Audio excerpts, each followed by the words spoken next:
Ngày với này hiện MSU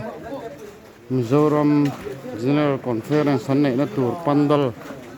anh sắm mấy cái này à bazar veng OM branch su anh Hnahtlang anh à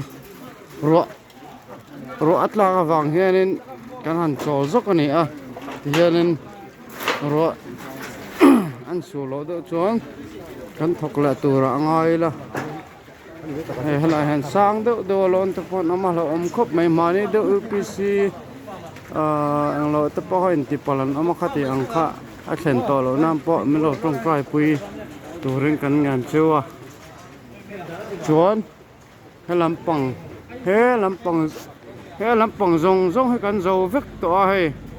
tiếng kan zo phê vek to he lampang hi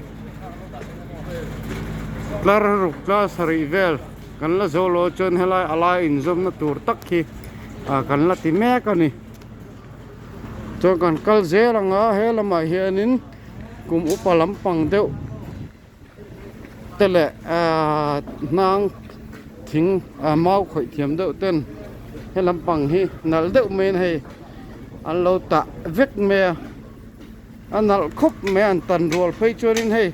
hela hay chu rol lo nal vak lo angin na langa an tan rol an han thop la phei chon an nal khop me chorin hay kan sapet ko tarwai me an OB member kumar ma po aron thok ve voin hi anga engai dan te min thil va them mom khop mai hey bazar branch le kanan branch te ni ngam thok ka mi kan Hnahtlang to mi thum hen vel ni ka he mai na kan ani la kan lom lu tu ka ta khalam te khai anga voin hi saidu na em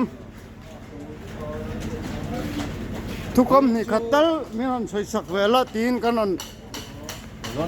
po chot nei che ni alon sang khop me lon kan lon ve la voin chu ni dang iphone na thok po kan tha he na po kal sot piawa